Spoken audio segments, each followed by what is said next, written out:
Assalamualaikum warahmatullahi wabarakatuh. Kami dari kelompok 2 akan mempresentasikan tentang resume percobaan modul ke-1, modul kedua, dan modul ketiga. Izin memperkenalkan diri, nama saya Yeni Dahlia dari kelompok 2 dari kelas A dengan NIM 3311221010. Saya di sini akan mempresentasikan modul percobaan pertama M1. Good Laboratory Practice atau GLP merupakan pedoman yang digunakan untuk melakukan pekerjaan di laboratorium dengan baik, sehingga keamanan, kenyamanan, dan ketelitian bekerja di laboratorium dapat tercapai.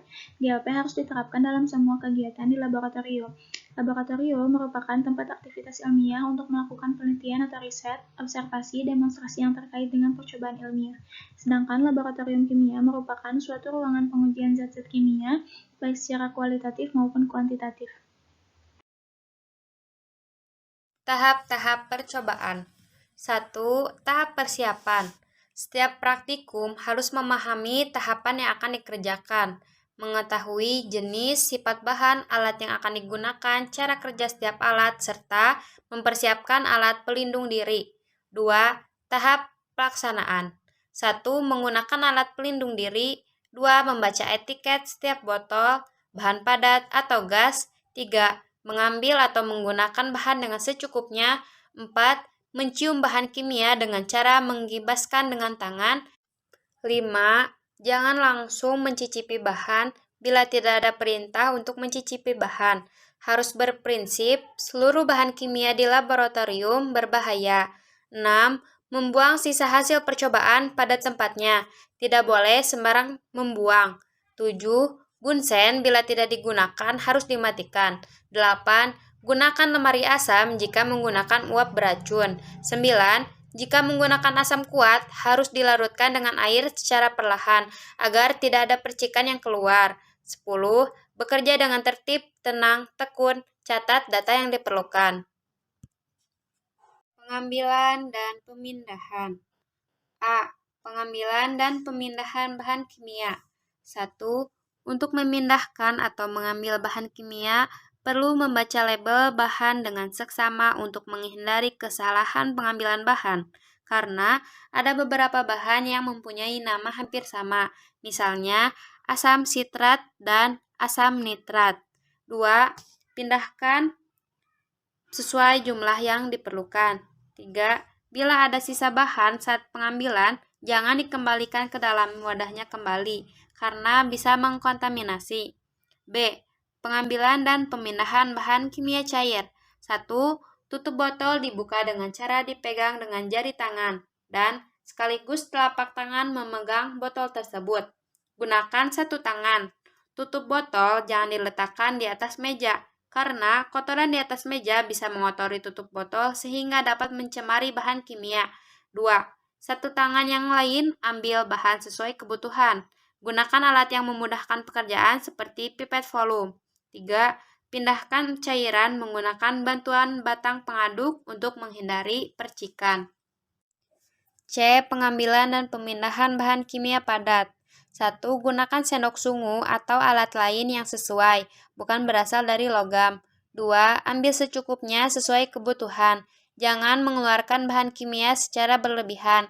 3. Satu sendok untuk satu bahan. Jangan mencampurkan sendok untuk mengambil aneka bahan.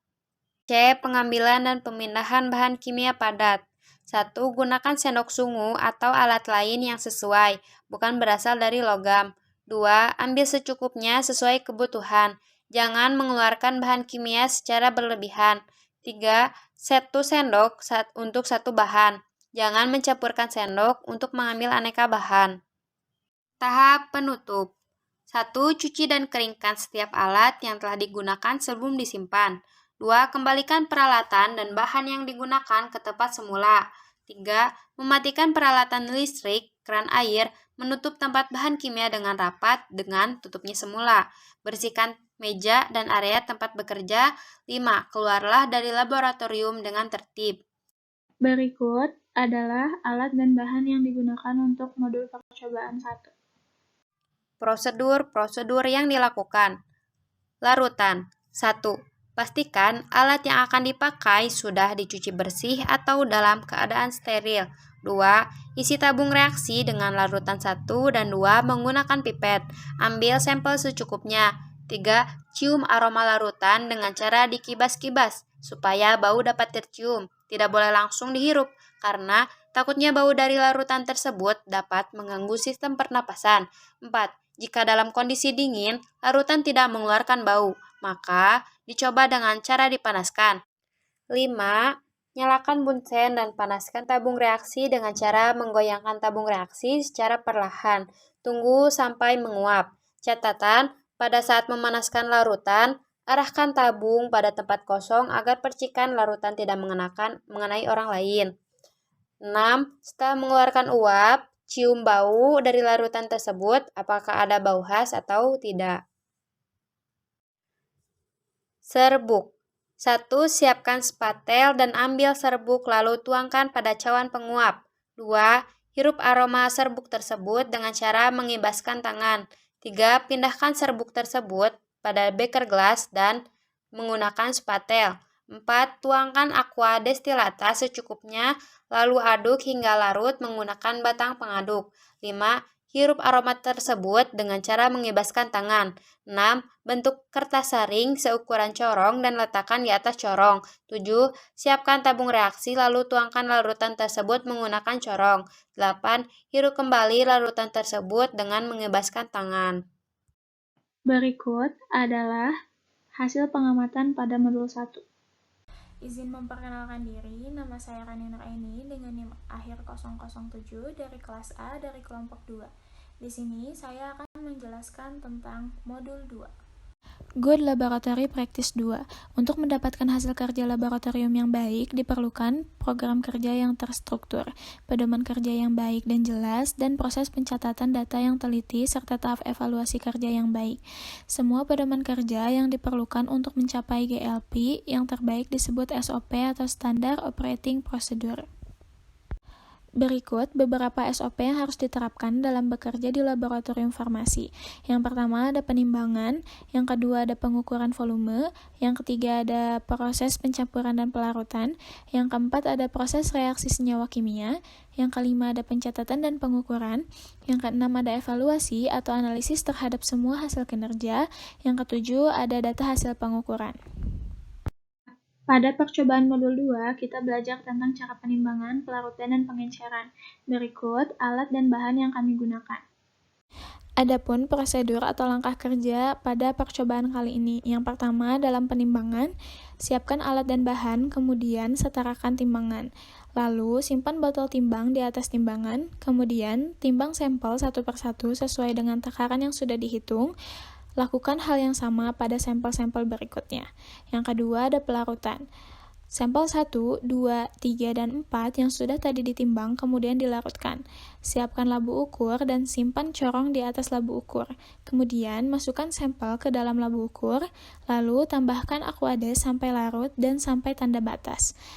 Ulangi sampai semua sampel selesai. Yang ketiga ada pengenceran. Siapkan sampel 1, 2, dan 3 yang sudah dilarutkan dalam labu ukur, kemudian siapkan labu ukur ukuran 10 ml, pipet volume ukuran 1 ml dan 5 ml, bol pipet, dan botol vial. Lalu, ambillah larutan dari labu ukur dengan pipet volume sampai tanda batas. Kemudian, pindahkan ke labu ukur 10 ml, kemudian tambahkan dengan Aquades sampai tanda batas. Setelah itu, pindahkan larutan ke dalam botol vial, lalu ulangi hal yang sama sampai sampel yang lainnya selesai. Kemudian, beri nama satu persatu di setiap botol vial agar tidak tertukar. Berikut adalah hasil penimbangan pada percobaan kali ini. Untuk percobaan kali ini, kami menggunakan rumus molaritas, yaitu M sama dengan gram per mr dikali 1000 per volume. Adapun hasil pengenceran yang kami peroleh seperti pada tabel, kami menggunakan rumus volume 1 dikali molaritas 1 sama dengan volume 2 dikali mol 2. Izin memperkenalkan diri, nama saya Siti Baina. Saya dari kelas A kelompok 2 dengan NIM akhir 008. Di sini saya akan menjelaskan tentang modul percobaan 3. Modul percobaan 3 yaitu tentang wujud zat dan reaksi kimia. Senyawa kimia yang ditemukan di dunia memiliki wujud dan bentuk tertentu sehingga dapat dirasakan keberadaannya. Senyawa yang berupa zat padat dapat dilihat dan dirasakan dengan lebih jelas dengan struktur yang umumnya keras atau semi keras, seperti tablet obat, gula, besi, dan lain-lain. Sementara itu, zat cair memiliki struktur yang lebih lunak dengan bentuk yang bervariasi sesuai dengan wadah tempat zat cair berada. Misalnya sirup obat, air, minyak, dan lain-lain. Zat padat dan zat cair dapat dilihat, dipegang, dirasakan keberadaannya. Namun, gas hanya dapat dirasakan, terutama baunya, misalnya gas amonia, gas hidrogen sulfida, dan lain-lain. Pada percobaan modul 3, kita akan melakukan pemeriksaan organoleptik senyawa, pemeriksaan kelarutan senyawa, dan reaksi kimia beberapa senyawa.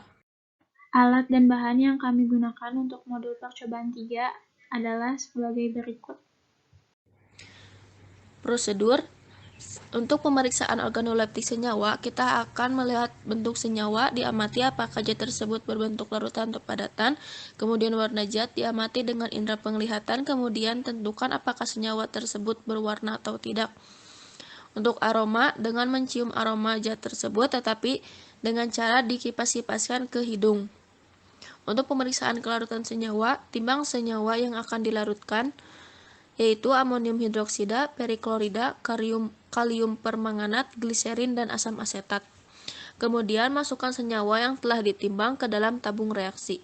Setelah itu, larutkan setiap senyawa dengan aquade sampai larut. Selanjutnya, untuk reaksi kimia beberapa senyawa, setiap senyawa diteteskan ke dalam plat tetes dengan dicampurkan pereaksi kimianya. Kemudian amati apakah ada perubahan atau tidak. Berikut adalah hasil pemeriksaan dan pengamatan pada pemeriksaan organoleptik senyawa. Hasil pemeriksaan dan pengamatan pada pemeriksaan kelarutan senyawa.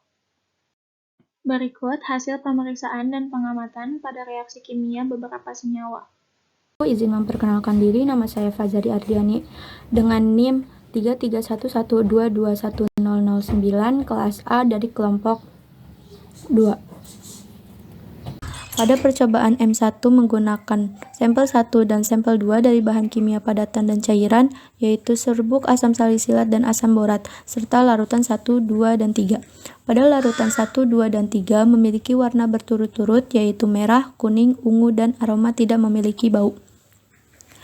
Pada padatan asam salisilat dan asam borat memiliki tekstur berturut-turut, yaitu serbuk hablur dan serbuk kristal. Memiliki warna yang sama, yaitu putih, dengan aroma pada serbuk hablur tidak memiliki bau, tetapi pada serbuk kristal dalam keadaan panas memiliki bau khas. Selanjutnya, kesimpulan pada modul 2. Berdasarkan data hasil pengamatan penimbangan, pelarutan, dan pengenceran yang diperoleh pada cairan NaOH, NaCl, KMNO4, dan CuSO4, untuk mengetahui berat senyawa kimia yang akan dianalisis, perlu adanya penimbangan yang sesuai, sehingga hasil penimbangan akan akurat. Timbangan yang dipakai banyak jenisnya, bisa menggunakan jenis timbangan makroanalitik, semi-mikroanalitik, mikroanalitik, dan ultramikroanalitik. Tetapi untuk penimbangan NaOH, NaCl, KMNO4, dan CuSO4, kami menggunakan jenis timbangan makroanalitik. Kemudian, setelah melakukan penimbangan pada keempat sampel, dilanjutkan dengan pelarutan senyawa kimia. Pelarutan senyawa kimia dilakukan untuk melarutkan zat asli berupa padatan menjadi sebuah zat yang terlarut. Setelah keempat sampel NaOH, NaCl, KMNO4, dan CuSO4 dilarutkan, selanjutnya dilakukan pengenceran. Pengenceran merupakan proses penurunan konsentrasi pada larutan agar zat yang dilarutkan menjadi encer dengan penambahan cairan aqua destilata. Pengenceran mempunyai rumus V1 dikali M1 sama dengan V2 dikali M2. Yang terakhir, kesimpulan pada modul ketiga. Pada percobaan modul ketiga kali ini yaitu wujud zat dan reaksi kimia. Pengamatan yang dilakukan Yang pertama ada pemeriksaan organoleptika senyawa, yang kedua pemeriksaan kelarutan senyawa kimia dalam air, yang ketiga pemeriksaan kelarutan senyawa, yang keempat pemeriksaan reaksi kimia beberapa senyawa, dan yang kelima pemeriksaan reaksi pembentukan gas karbon dioksida CO2. Hasil pengamatan yang dibutuhkan dari pemeriksaan organoleptika dari beberapa senyawa yaitu wujud atau bentuk, aroma, dan warna. Pada kelarutan senyawa yaitu sifat kelarutan, pada reaksi kimia yaitu hasil pengamatan setelah kedua senyawa dicampurkan, warna, bentuk, dan aromanya. Pada pembentukan gas karbon dioksida yaitu adakah CO2 pada larutan senyawa tersebut.